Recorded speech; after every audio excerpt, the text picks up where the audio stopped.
दोस्तों, desert road education के online platform पर आपका स्वागत है। देखिए, अपन राजस्थान की चित्रकला की सीरीज पढ़ रहे हैं। पिछली क्लासेज में अपन बात कर चुके हैं राजस्थान की जो चित्रकला में मेवाड़ चित्रकला और मारवाड़ चित्रकला। मेवाड़ चित्रकला में चामुंडिया उदयपुर की चित्रकला पढ़े थे। उसके बाद नाथद्वारा और देवगढ़ की चित्रकला पढ़े थे। फिर उसके बाद में मारवाड़ चित्रकला स्टार्ट किए थे। मारवाड़ चित्रकला में जोधपुर की चित्रकला पढ़े थे, अजमेर और किशनगढ़ की चित्रकला पढ़े थे, शेखावाटी की चित्रकला पढ़े थे और नागौर की चित्रकला पढ़े थे, बीकानेर की चित्रकला पढ़े थे। ठीक है, देखिए आज अपन बात करेंगे ढूंढाड़ की चित्रकला। देखिए, ढूंढाड़ में जो चित्रकला शैलियां थी उनकी अपन बात करेंगे। मुख्यतः आमेर और जयपुर की चित्रकला पढ़ेंगे और जो अगली क्लास होगी अपनी हाड़ौती की चित्रकला होगी। तो आज अपन बात करते हैं ढूंढाड़ की चित्रकला की।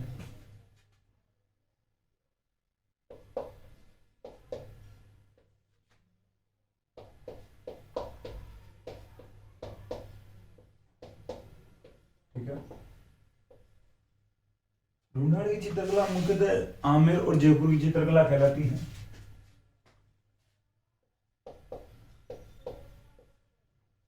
आमेर या जयपुर भाई सबसे ज्यादा यहाँ पे शासन रहा था कछुआ वंश का रहा था, लंबा शासन काल रहा था। तो कछुआ वंश सबसे पहले दौसा में आता है, फिर जमारामगढ़ में आता है, फिर आमेर में आता है और फिर जयपुर पर अपना शासन स्थापित करता है।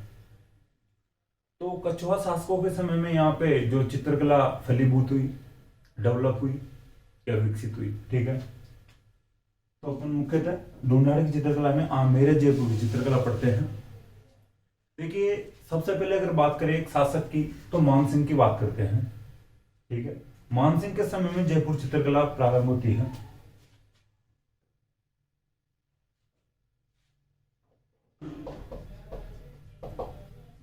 ठीक है, मानसिंह शासक था।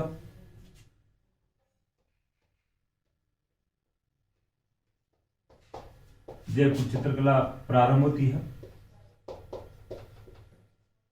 ठीक है, मानसिंह के समय में जयपुर की चित्रकला प्रारंभ होती है। देखिए, मानसिंह के समय में एक चित्र चित्रित किया गया था। ठीक है, एक पुस्तक थी रज्मनामा।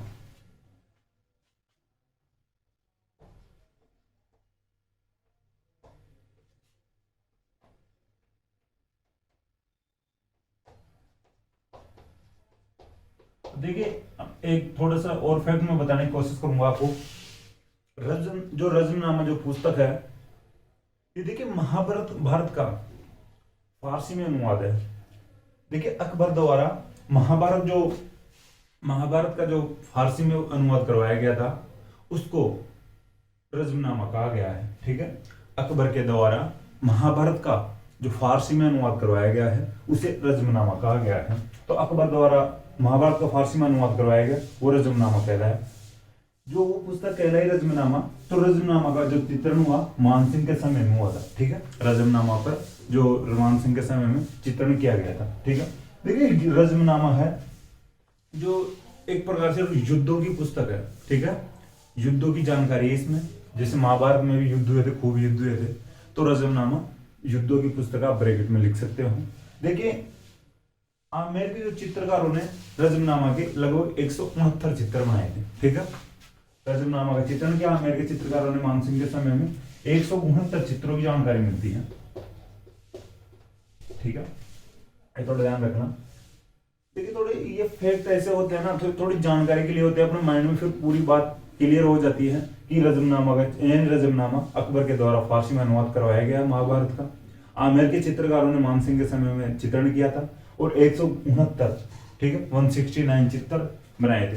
देखिए, एक यशोधरा चरित नामक पुस्तक है, उसका भी चित्रण किया गया था इस समय।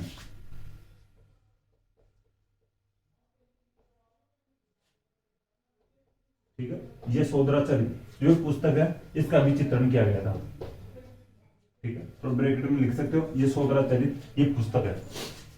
देखिए, और जो अब बात बताऊं जो मानसिंह के समय में जो इंपॉर्टेंट फैक्ट है इनकी बात कर लिए अपन।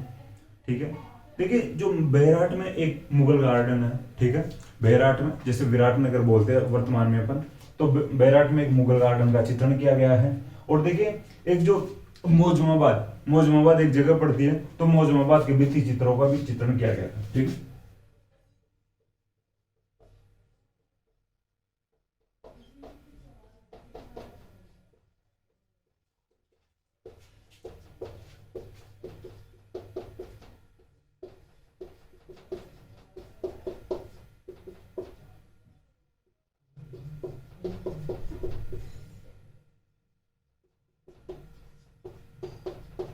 ठीक है। बैराट के मुगल गार्डन के भित्ति चित्रों का चित्रण किया गया है और मौजमाबाद के भित्ति चित्रों का चित्रण किया गया है। ठीक है, बैराट के मुगल गार्डन और मौजमाबाद के भित्ति चित्रों का चित्रण किया गया है। ठीक है, ये अपने यहाँ तक मानसिंह की बातें पढ़ते हैं, मानसिंह के समय की या मानसिंह के शासनकाल की। यानी जयपुर चित्रकला प्रारंभ होती है। रजमनामा का चित्रण किया गया था, 169 चित्र बनाए गए थे। यशोधरा चरित्र नामक पुस्तक का चित्रण किया गया था। बैराट के मुगल गार्डन और मौजमाबाद के भित्ति चित्रों का चित्रण किया गया है। ठीक है, इसके बाद में बात करते हैं मिर्जा राजा जयसिंह की। देखिए, मिर्जा राजा जयसिंह की अगर बात करें तो इनकी एक रानी थी चंद्रावती। ठीक है,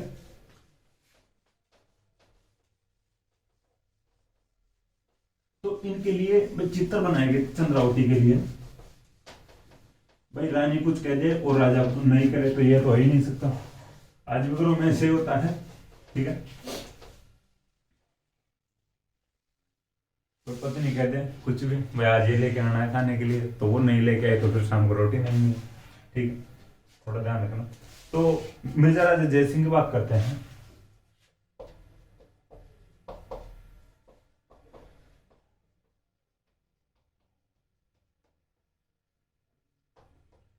रानी थी इनके चंद्रावती।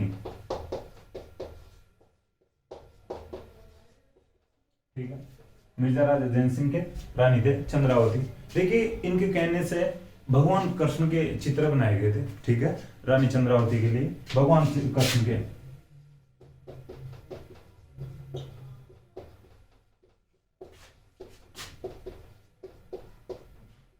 ठीक है, मिर्जा राजा जयसिंह के समय में इनकी रानी चंद्रावती के कहने से इनकी रानी चंद्रावती के लिए श्री भगवान कृष्ण के चित्र बनाए गए थे। ठीक है, थोड़ा ध्यान रखना।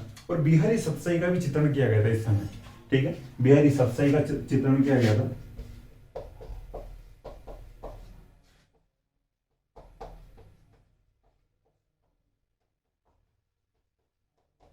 थोड़ा ध्यान रखना, दो फैक्ट है। एक तो मिर्जा राजा जयसिंह के समय इनकी रानी चंद्रावती के कहने से या चंद्रावती के लिए भगवान श्री कृष्ण के चित्र बनाए गए थे और बिहारी सतसाई का चित्रण किया गया था। देखिए, बिहारी सतसाई 700 दोहे का संकलन है।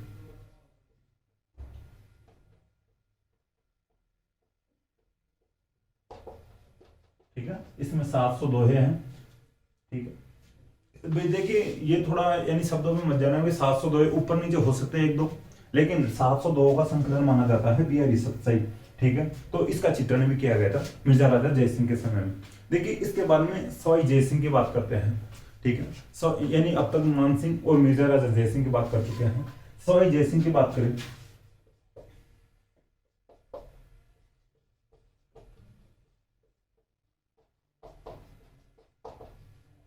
देखिए सवाई जयसिंह ने सूरत खाना नामक, ठीक है, सूरत खाना नामक चित्रकला विभाग की स्थापना करवाई थी।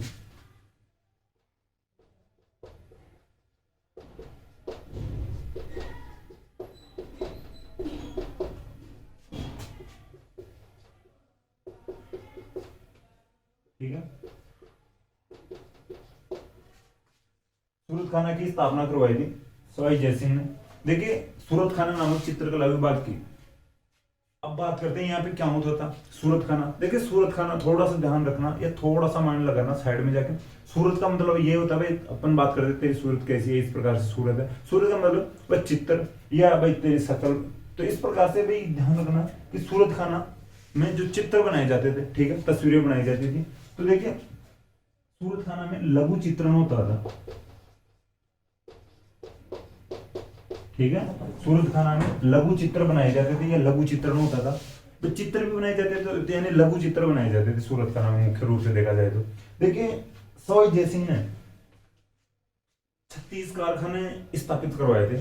ठीक है, चित्रकला के मामले में या चित्रकला को लेके 36 कारखाने स्थापित करवाए थे। तो 36 कारखानों में से सूरत खाना एक था और ये इंपॉर्टेंट जो डिपार्टमेंट था, चित्रकला विभाग था, ठीक है, चित्रकला विभाग सूरत खाना। तो सवाई जय सिंह के द्वारा 36 कारखाने स्थापित करवाए गए थे, उनमें से सूरत खाना एक था, ठीक है। अब बात आती है ईश्वरी सिंह की। देखिए ईश्वरी सिंह के समय में एक चित्रकार था साहिबदीन, ठीक है। तो साहिबदीन ने आदम का चित्रण शुरू किया था, ठीक है। आमेर की थोड़ी विशेषता है। ईश्वरी सिंह के समय में साहिबदीन ने आदम का चित्रण, आदम का मतलब यह होता है कि एक जो जिसका चित्रण किया गया है, जैसे मान लो कि एक व्यक्ति का चित्रण किया गया है, तो उस चित्रण में उस व्यक्ति को पूरे तरीके से दिखाया गया है, ठीक है। जिस प्रकार से आज वर्तमान में फोटो खींचती है तो उसमें पूरे यानी बंदे को दिखाया जाता है फोटो में, तो उस प्रकार से चित्रण किया गया था आदम का, यानी पूरे व्यक्ति को दिखाया गया था, ठीक है। इनसे पहले जो चित्रण होते थे उनमें एक साइड से व्यक्ति को दिखाया जाता था, ठीक है।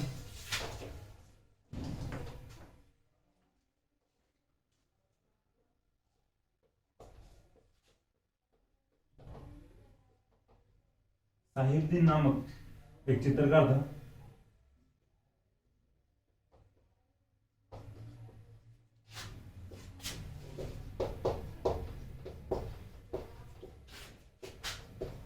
ठीक है।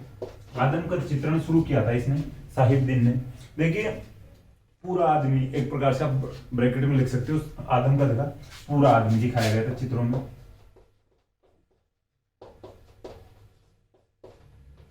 ठीक है।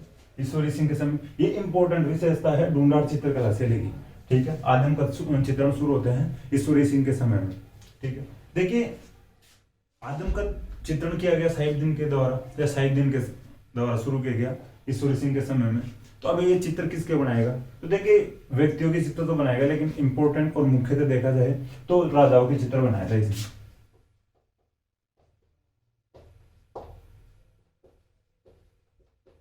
ठीक है।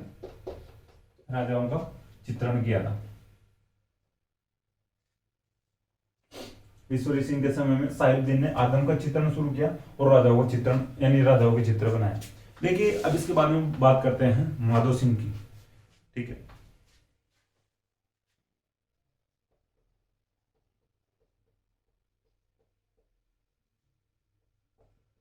देखिए माधो सिंह के समय में भित्ति चित्रण होता है, ठीक है। भित्ति चित्रण सर्वाधिक किया जाता है माधो सिंह के समय में,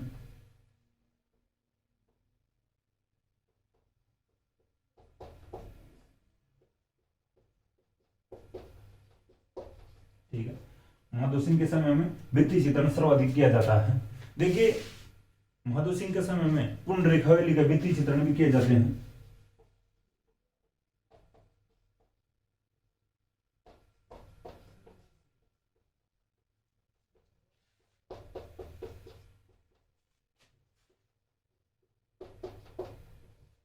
ठीक है।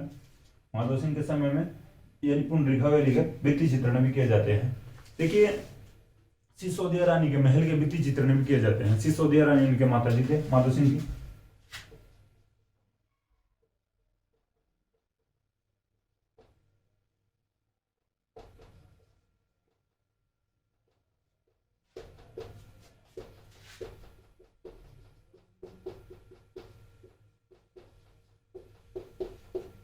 ठीक है।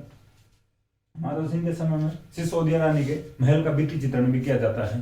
देखिए जो सिसोदिया रानी इनके माता जी थे, ये थोड़ा ध्यान रख लो, माधव सिंह की माता जी थे सिसोदिया रानी। देखिए गलता जी के मंदिरों का भित्ति चित्रण भी किया गया था इनके समय में,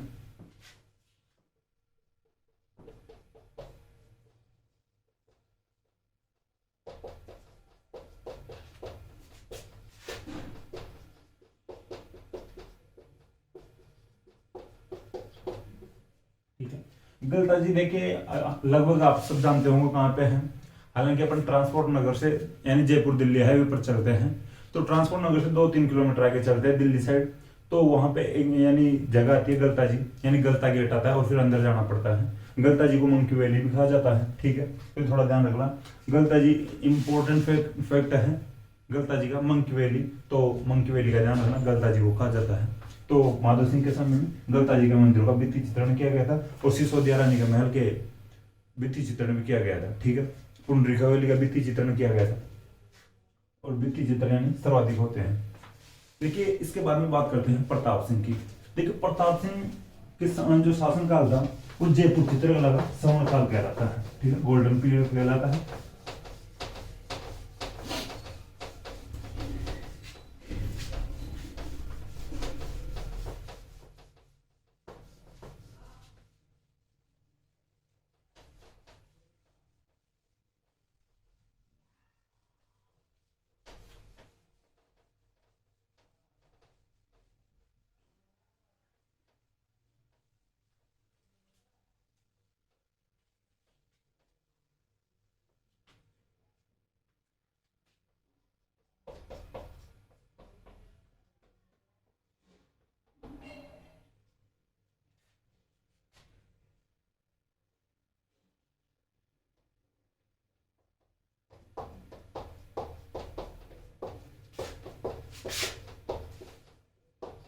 ठीक है, गोल्डन पीरियड या स्वर्ण काल कहलाता है प्रताप सिंह का शासनकाल।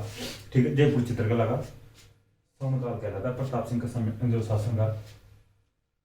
देखिए इसके समय बात करते हैं, इनके समय में एक चित्रकला स्कूल की स्थापना की जाती है।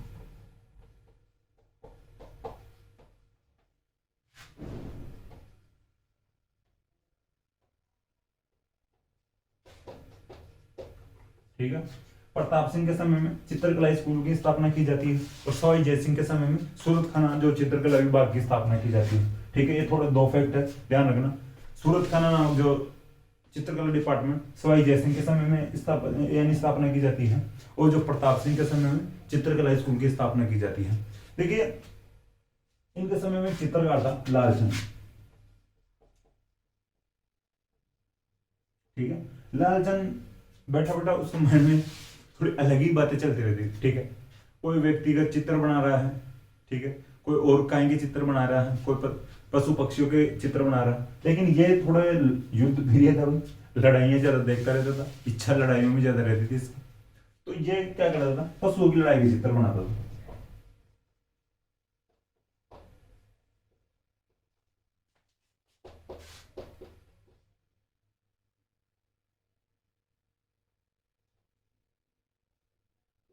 ठीक है, पशुओं की लड़ाई का चित्रण करता था ये, पशुओं को लड़ाता रहता था अगला बेटा बेटा। ठीक है, तो लालचंद नामक जो चित्रकार था ये पशुओं की लड़ाई का जो चित्र बनाता था। देखिए जयपुर चित्रकला की विशेषताओं की बात करें अब,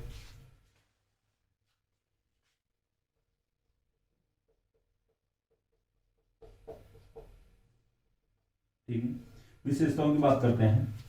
देखिए अब सबसे पहले रंगों की बात करें, भाई जो चित्रकला में सबसे ज्यादा रंग किस प्रकार के यूज किए गए हैं, तो रंगों की थोड़ी देख लेते हैं, रंगों से जो रिलेटेड क्वेश्चन बन भी जाते हैं। ठीक है, तो देखिए लाल पीला और हरा और केसरिया रंग यूज किया गया था।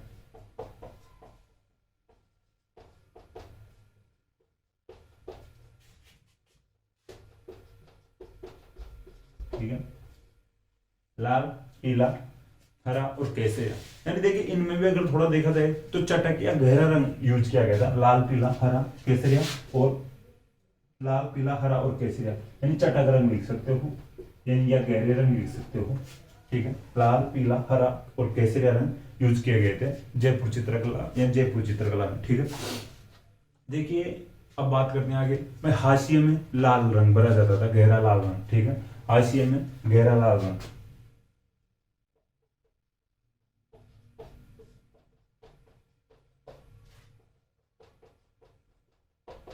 ठीक है, हाशिए में गहरा लाल रंग भरा जाता था।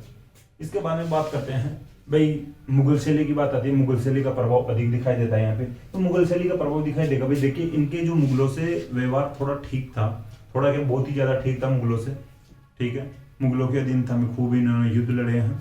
ठीक है, तो इस प्रकार से ध्यान रखना। भाई आमेर पर देखिए, महलों पर भी अगर देखा जाए तो मुगल शैली का प्रभाव दिखाई देता है, तो ये थोड़ा स्पेशली ध्यान रखना। भाई आमेर और जयपुर में मुगल शैली का प्रभाव बहुत ही अधिक रहा है।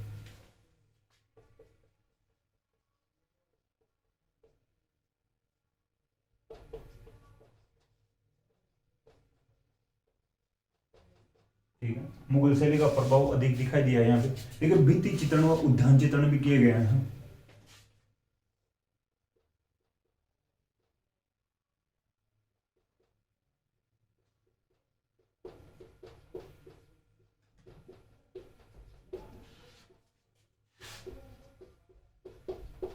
ठीक है। भित्ति चित्रण वो उद्यान चित्रण अधिक किया गया है, ठीक है। लाल, पीला, हरा और केसरिया रंग भरा गया है चित्रों में या यूज किया गया है। हाशिए में गहरा लाल रंग भरा गया है। मुगल शैली का प्रभाव दिखाई दिया है, ठीक है। भित्ति चित्रण व भित्ति चित्रण व उद्यान चित्रण अधिक किया गया है, ठीक है। देखिए हाथियों का चित्रण भी किया गया है। हाथियों का चित्रण अगर देखा जाए और थोड़ा सा दिमाग लगाया जाए तो ये भी थोड़ा ध्यान रखना भाई, हाथी गांव आमेर में है, कुंडा आमेर में, ठीक है।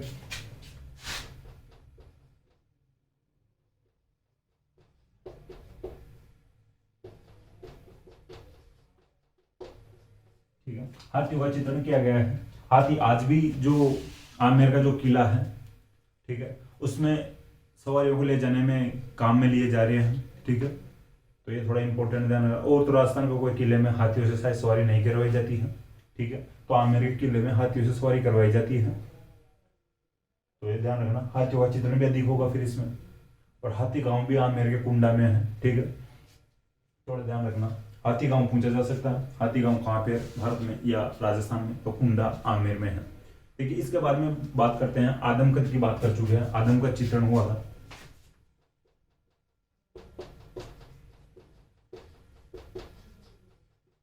ठीक है, आदमकद चित्रण किया गया है। इसके बाद में बात करें और पुरुषों के चेहरे पे दाढ़ी मूछ नहीं दिखाई गई है, ठीक है।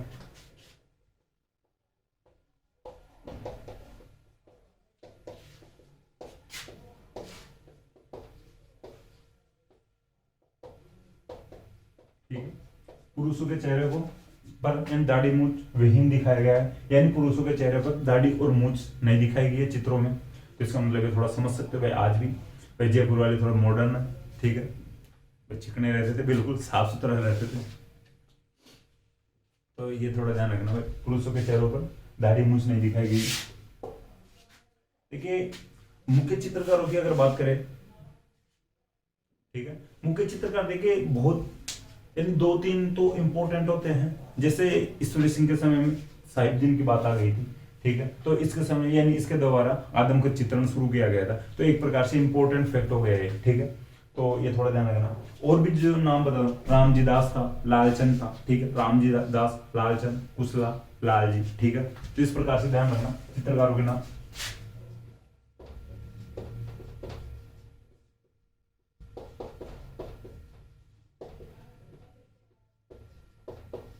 ठीक है, एक जो साहिबदीन अपन पहले लिख चुके हैं ईश्वरी सिंह के समय में, साहिबदीन का नाम लिख लेना, हुक्मा और उदय भी लिख लेना, ठीक है, हुक्मा और उदय, गोपाल और मोहम्मद,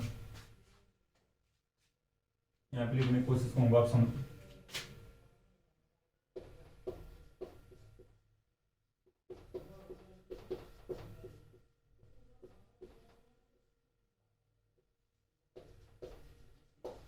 ठीक है, इतने खूब हो गई, रामजी दास, लालजी, कुशला, मोहम्मद, उखमा, गोपाल और उदय और एक साहिबदीन, ठीक है। तो इस प्रकार से नाम ध्यान रखना। एक चिमना ध्यान रखना, चिमना, ठीक है, ये थोड़ा इंपॉर्टेंट नाम है, चिमना।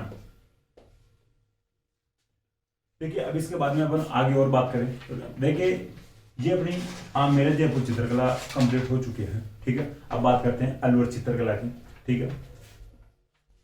देखिए अपन सैकॉटिक चित्रकला पीछे पड़े नहीं है, ठीक है, तो सैकॉटिक चित्रकला भी अब पढ़ेंगे। मैं अभी शायद स्टार्टिंग में बोला था भाई सैकॉटिक की चित्रकला पढ़ चुके हैं अपन, सैकॉटिक की चित्रकला अपन अभी तक नहीं पढ़े हैं। मारवाड़ की चित्रकला में देखिए, मारवाड़ की चित्रकला में अजमेर चित्रकला पढ़े थे, अजमेर शरीफ पढ़े थे, किशनगढ़ पढ़े थे, जोधपुर पढ़े थे, ठीक है, नागौर पढ़े थे और बीकानेर पढ़े थे और जैसलमेर पढ़े थे, ठीक है। सैकॉटिक आज पढ़ेंगे अपन।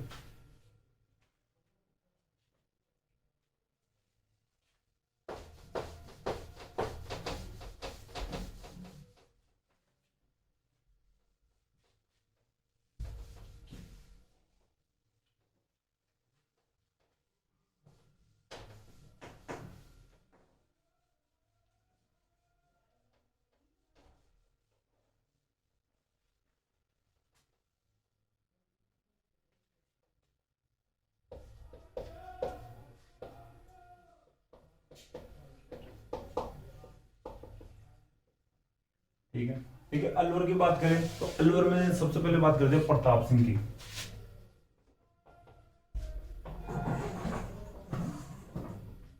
ठीक है। देखिए प्रताप सिंह जब अलवर अलग जो रियासत बनती है, ठीक है, तो प्रताप सिंह इधर से जाते हैं और यहाँ से दो चित्रकार लेकर जाते हैं, ठीक है, कालू और शिव, सॉरी डालू और शिव कुमार।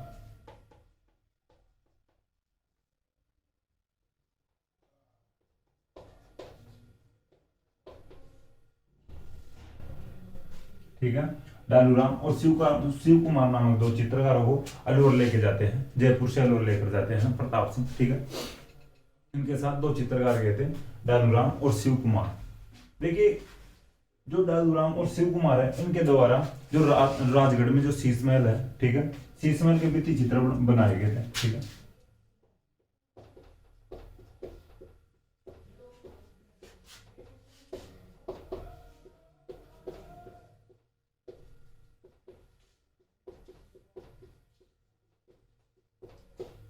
ठीक है, डालूराम और शिव कुमार के द्वारा राजगढ़ के शीश महल के जो भित्ति चित्र बनाए गए थे, ठीक है। तो ये फैक्ट इनका शुरुआत का अलवर चित्रकला का। देखिए बात करते हैं बख्तावर सिंह की।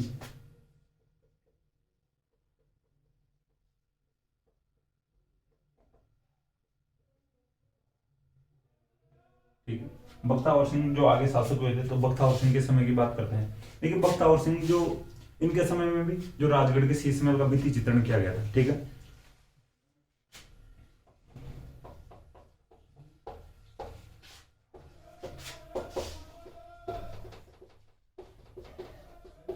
ठीक है, इनके समय में पूरे जो शीश महल का चित्रण किया गया था, पर भित्ति चित्रण तो होता है, लेकिन मुख्यतः डालूराम और शिव कुमार के द्वारा प्रताप सिंह के समय में भित्ति चित्रण होता है शीश महल का, और बख्तावर सिंह के समय में राजगढ़ के शीश महल का यानी और चित्रण किया जाता है, ठीक है, थोड़ा ध्यान रख लेना। देखिए एक चित्रण किया गया है बख्तावर सिंह के समय का, उस चित्रण में यानी चित्रकारों द्वारा बख्तावर सिंह को साधु सन्यासियों के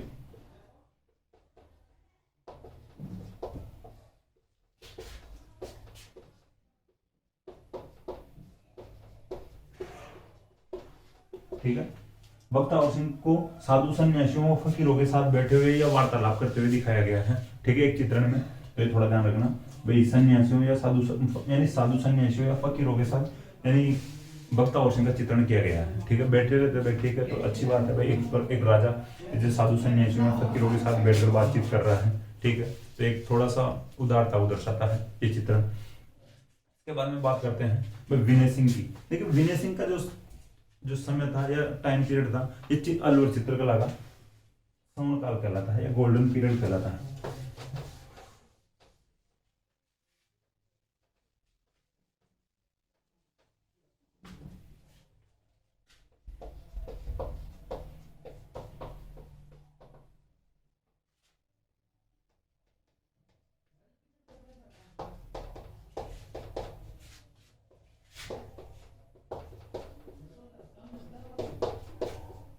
ठीक है, अलवर चित्रकला का स्वर्ण काल कहलाता है विनय सिंह का जो समय, ठीक है।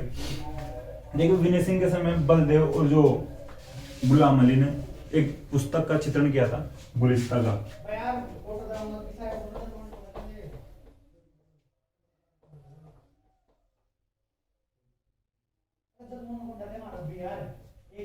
ये दो चित्रकार थे, बलदेव और गुलाम अली, ठीक है, गुलिस्ता का चित्रण करते हैं।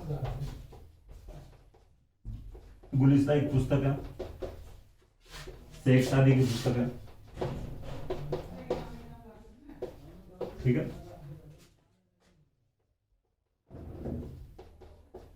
थोड़ा ध्यान लगाना, इंपॉर्टेंट फैक्ट है, 2-3 फैक्ट क्लियर हो रहे हैं। विनय सिंह के समय अलवर का चित्र यानी अलवर चित्रकला का स्वर्ण काल रहता है। बलदेव और गुलाम अली नामक दो चित्रकार थे, इन्होंने गुलिस्ता का चित्रण किया था। गुलिस्ता एक पुस्तक है, शेख सादी की पुस्तक है, ठीक है।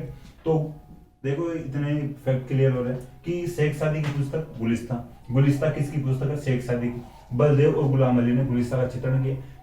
किन चित्रकारों ने गुलिस्ता का चित्रण किया कि यह गुलिस्ता का चित्रण किस शासक के समय में हुआ, ठीक है, गुलिस्ता का चित्रण किस चित्रकला शैली में हुआ, ठीक है। इस प्रकार से क्वेश्चन बन सकते हैं। गुलिस्ता किसकी पुस्तक थी, शेख सादी की पुस्तक है, ठीक है। तो इस प्रकार से देखिए, एक जो फैक्ट से 2-3 फैक्ट क्लियर हो रहे हो ना, तो उसको थोड़ा ध्यान से देख लिया करो, ठीक है। और मुझे लगेगा तो मैं भी खुद भी बता देता हूँ इस बारे में, ठीक है। तो ये थोड़ा ध्यान रखना। गुलिस्तान का चित्रण किया गया है, शेख सदी की पुस्तक है, बल्लेव और गुलाम अली ने विनय सिंह के समय में चित्रण किया था। देखिए अब बात करते हैं आगे शिवदान सिंह के समय की। शिवदान सिंह आगे जो शासक आते हैं,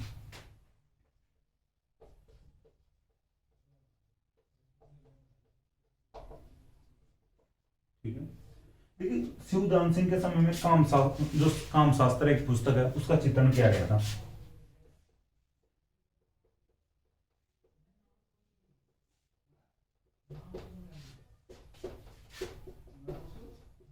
ठीक है, शिवदान सिंह के समय में काम शास्त्र एक पुस्तक है, उसका चित्रण किया गया था। देखिए नफीरी वादन का चित्रण भी किया गया है शिवदान सिंह के समय में।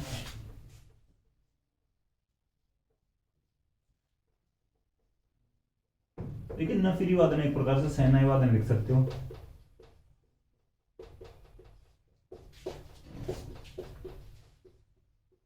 ठीक है, नफीरी वादन का चित्रण किया गया है शिवदान सिंह के समय में। सहनाई वादन को नफीरी वादन कह सकते हैं आप। तो इस प्रकार से शिवदान सिंह के दो फैक्ट आते हैं सामने। शिवदान सिंह के समय में कामशास्त्र का चित्रण किया गया है और नफीरी वादन का चित्रण भी मिलता है। देखिए इसके बाद में बात करते हैं हम विशेषताओं की, अलवर चित्रकला की जो विशेषताओं की बात करते हैं।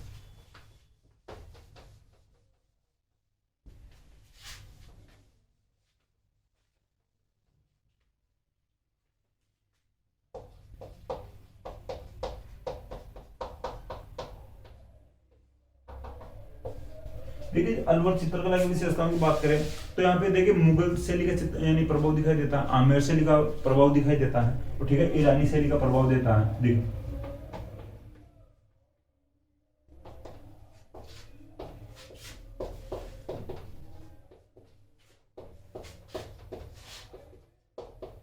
ठीक है, देखिए थोड़ा समझने की कोशिश करना, क्योंकि भाई जैसे प्रताप सिंह आमेर से चित्रकार लेके जाते हैं और जो जयपुर आमेर से अलग होकर एक अलग ही रियासत बनती है अलवर। ठीक है, तो ये देखिए कछुआ वंश की नरुगा शाखा का शासन रहा है अलवर में, तो यहाँ पे आमेर का तो प्रभाव रहेगा ही। और जहाँ आमेर पे मुगल प्रभाव दिखाई देता है तो फिर अलवर में भी दिखाई देगा जब आमेर से चित्रकार गए थे। ठीक है, तो दो तो इस प्रकार से क्लियर हो सकते हैं। और ईरानी जो शैली का प्रभाव दिखाई देता है साथ में, ये भी थोड़ा ध्यान रखना। ठीक है, मुगल आमेर और ईरानी शैली का प्रभाव दिखाई देता है। देखिए अब आगे बात करते हैं रंगों की, तो यहाँ पे चिकने या उज्ज्वल रंगों का प्रयोग किया गया है।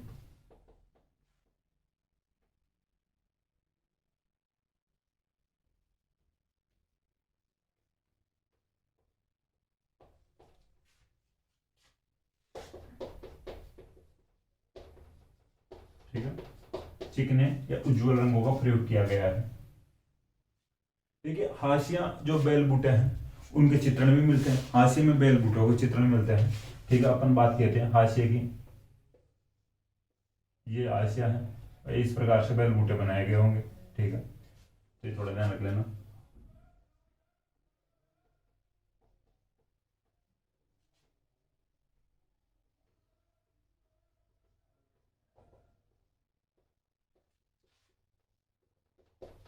ठीक है, हाशिए में बेल बूटों का चित्रण किया गया है।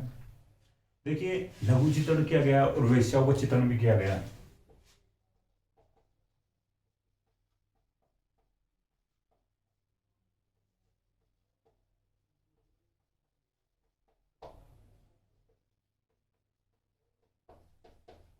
ठीक है, वेश्याओं का चित्रण किया गया है और लघु चित्रण किया गया है। योगासन का चित्रण मिलता है अपने को। ठीक है, योगासन का चित्रण मिलता है।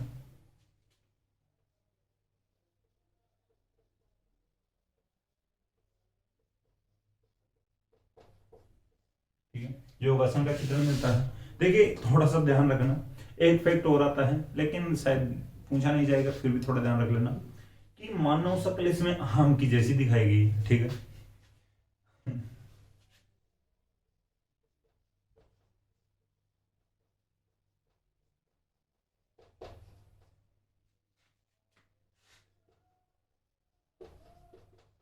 कि मानव की जो शक्ल या व्यक्तिगत जो चित्रण बनाए गए हैं उनमें मानव की शक्ल आम की जैसी दिखाई गई। अब आम की शक्ल कैसी होती है उसके जैसा व्यक्ति को दिखाया गया अलवर चित्रकला शैली की। ठीक है, तो थोड़ा ध्यान रखना।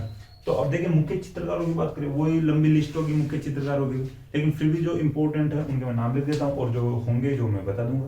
ठीक है। जैसे बलदेव नामक एक चित्रकार था, ठीक है, मूलचंद था, ठीक है। मूलचंद का थोड़ा ध्यान रखना, स्पेशली ध्यान रखना मूलचंद का।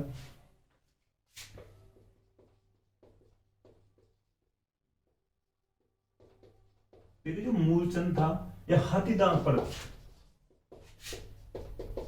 चित्रण करने में माहिर था, ठीक है। हाथी दांत पर चित्रण करने में निपुण था या माहिर था मूलचंद। मूलचंद का थोड़ा इंपॉर्टेंट ध्यान रखना, बलदेव चित्रकार था, मूलचंद भी था। मूलचंद हाथी दांत पर चित्रण करता था। एक नंदलाल और छोटे लाल और जमुना दास भी चित्रणकार थे।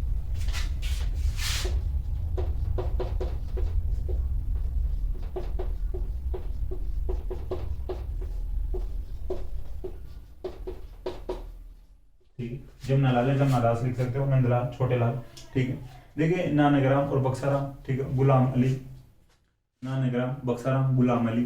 गुलाम अली का थोड़ा ध्यान रख लेना।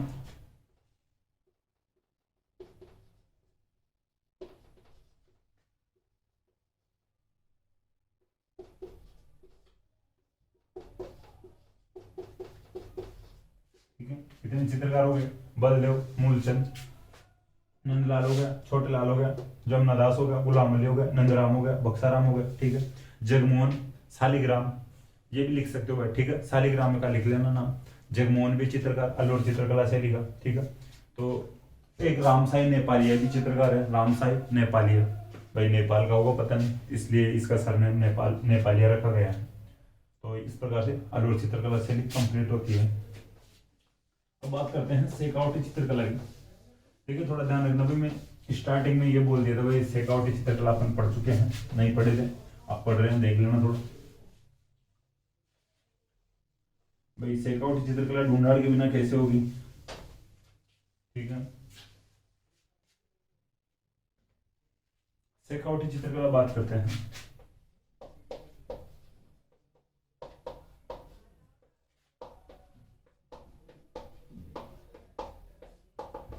ठीक है, देखिए शेखावटी है जो अपने भित्ति चित्रों के लिए प्रसिद्ध है, ठीक है। शेखावटी हवेलियां, हवेलियों के लिए प्रसिद्ध है, और हवेलियां भित्ति चित्रों के लिए प्रसिद्ध है, ठीक है।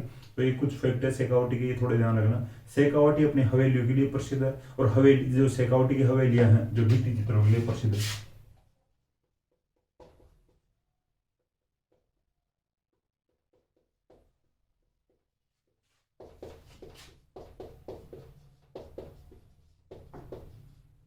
ठीक है, शेखावटी भित्ति चित्रों के लिए प्रसिद्ध है। शेखावटी की हवेलियों में भित्ति चित्रण अधिक किया गया है, ये थोड़ा ध्यान रखना, ठीक है। इस आप लिख लेना, पूरा सेंटेंस लिखना चाहो तो शेखावटी की हवेलियों में भित्ति चित्रण अधिक किया गया है, ठीक है। फिर इसके बाद में बात करते हैं कि जो शेखावटी की जो हवेलियों में भित्ति चित्रण अधिक किया गया है, इसलिए शेखावटी को ओपन आर्ट गैलरी कहा जाता है,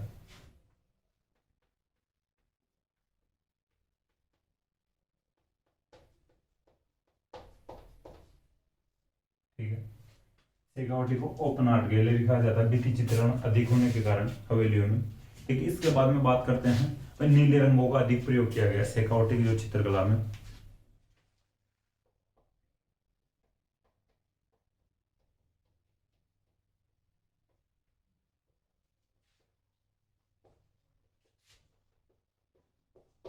ठीक है, देखिए शेखावटी जो चित्रकला पर यूरोपीय प्रभाव दिखाई देता है,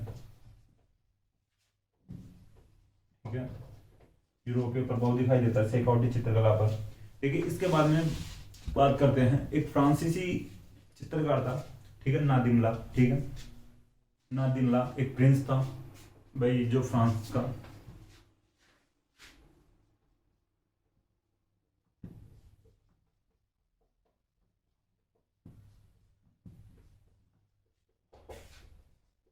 फ्रांसीसी था नादिमला जो प्रिंस था।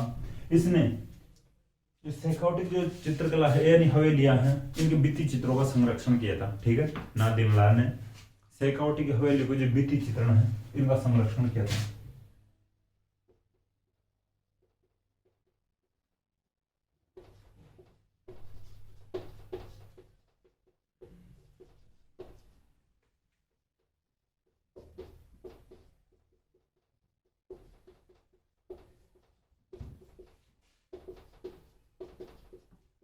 ठीक है, नादिनला ने जो फ्रांसीसी था शेखावटी के हवेलियों के भित्ति चित्रों का संरक्षण किया था। ठीक है, देखिए एक देवा नामक चित्रकार था, ये इंपॉर्टेंट फैक्ट है। देवा नामक चित्रकार था,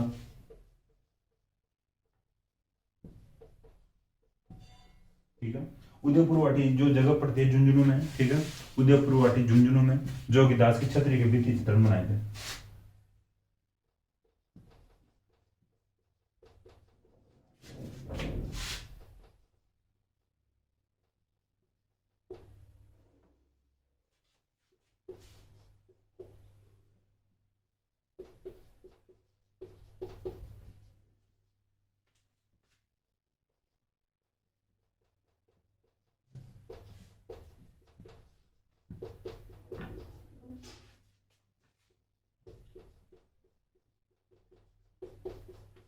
ठीक है, थोड़ा ध्यान रखना।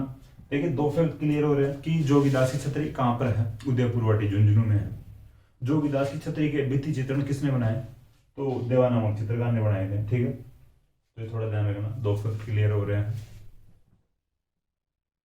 देखिए फिर इसके बाद में अपन बात करते हैं उनियारा शैली की। ठीक है, उनियारा शैली की बात करें, देखिए अब तक बात करें अपन आमेर और जयपुर की चित्रकला की बात की है, अल्वर की बात कर चुके हैं, अल्वर के बाद में शेखावटी की बात कर चुके हैं। अब बात करते हैं जो ढूंढार चित्रकला में अंतिम जो शैली है उसकी बात करते हैं, उनियारा शैली। देखिए उनियारा एक जयपुर का ठिकाना था। ठीक है, उनियारा जयपुर का ही एक ठिकाना था। यहाँ पे नरुका साका का शासन रहा है। ठीक है,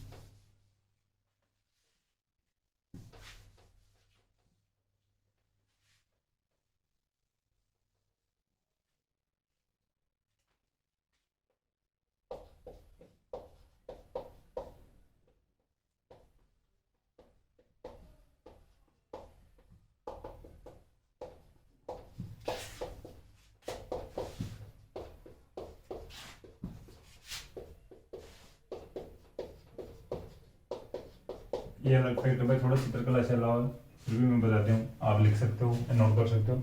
जयपुर का एक ठिकाना था उनियारा, यहाँ पर नरुका साका का शासन रहा है। नरुका साका भाई मैं पहले बता चुका हूँ, कछवाहा वंश की थी। ठीक है, इसके बाद में देखिए बात करते हैं हम, सरदार सिंह यहाँ का एक शासक रहा था। ठीक है, सामंत हो गई जो ठिकाना है या जागीर है, तो वे राजा तो क्या कह सकते हैं, लेकिन सरदार सिंह यहाँ का जो शासक था,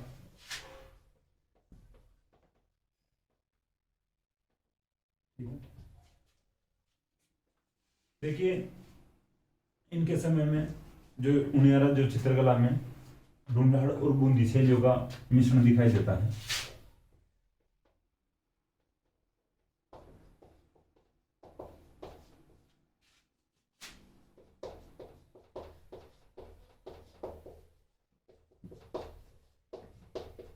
ठीक है, सरदार सिंह के समय में ढूंढाड़ और बूंदी शैलियों का मिश्रण दिखाई देते हैं उनियारा शैली में। देखिए अब इनके समय की तो थोड़ी ये थोड़ा ध्यान रख लेना, वे जो चित्रकार है उनका ध्यान रख लेना, और ज्यादा कोई इफेक्ट है नहीं। ठीक है, जैसे एक चित्रकार है धीमा है और एक चित्रकार है भीम है।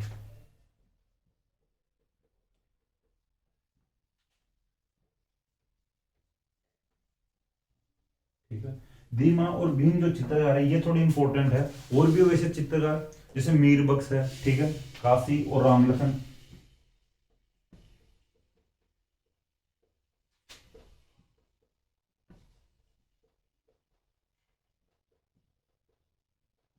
देखिए तो मीर बख्श है, इसका थोड़ा मैं जो फैक्ट बताऊं, ये मीर बख्श है, इसने जो कुछ मुख्य चित्र बनाए थे, जैसे राम सीता का चित्र बनाया था, लक्ष्मण का चित्र बनाया था और हनुमान का चित्र बनाया था।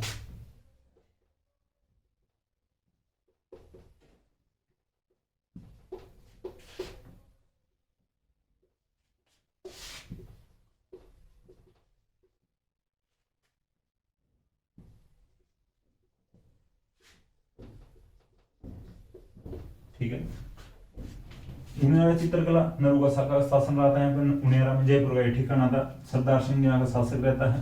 इनके समय में ढूंढाड़ और बूंदी शैलियों का मिश्रण दिखाई देता है यहाँ पे। इनके समय के जो चित्रकार थे धीमा, भीम, मीर बख्श, काशी और रामलखन थे। मीर बख्श के समय में राम, सीता, लक्ष्मण और हनुमान जी के चित्र बनाए गए थे। ठीक है, थोड़ा ध्यान रखना कि जो चित्रकार है, ठीक है, जो मुगल चित्रकार है, मुस्लिम चित्रकार है, मीर बख्श है जो, ठीक है। तो इन्होंने हिंदू जो चित्रकला को बढ़ावा दिया है, हिंदू चित्र यानी हिंदू जो देवी देवताओं के चित्र बनाए हैं, ठीक है। तो इस प्रकार से आप ध्यान दे सकते हो। लेकिन यहाँ के जो शासक थे वो थोड़े हिंदू थे, यानी हिंदू थे। तो इनके समय जो भाई चित्रकार कोई भी होगा तो जो शासकों के अकॉर्डिंग जो चित्रण करेगा, या ठीक है, शासकों के अकॉर्डिंग गतिविधियां करेगा या एक्टिविटीज करेगा, ठीक है। तो इस प्रकार थोड़ा ध्यान रखना। अपनी ये जो चित्रकला है, जो 3 जो चित्रकला है यानी 4 चित्रकला है, उनकी बात की थी अपन, मेवाड़ की, मारवाड़ की और ढूंढाड़ या आमेर, ठीक है। यानी ढूंढाड़ की चित्रकला जिसमें आमेर या जयपुर मुख्यतः है, और एक हाड़ौती की। अब अपनी बच रही है हाड़ौती, तो अगली क्लास में अपनी हाड़ौती चित्रकला कंप्लीट हो जाएगी, ठीक है। तो दोस्तों मुझे आशा है कि क्लास आपको पसंद आएगी। क्लास अगर आपको पसंद आए तो क्लास को आप लाइक करें, कमेंट करें, अपने दोस्तों के साथ शेयर करें। थैंक यू दोस्तों।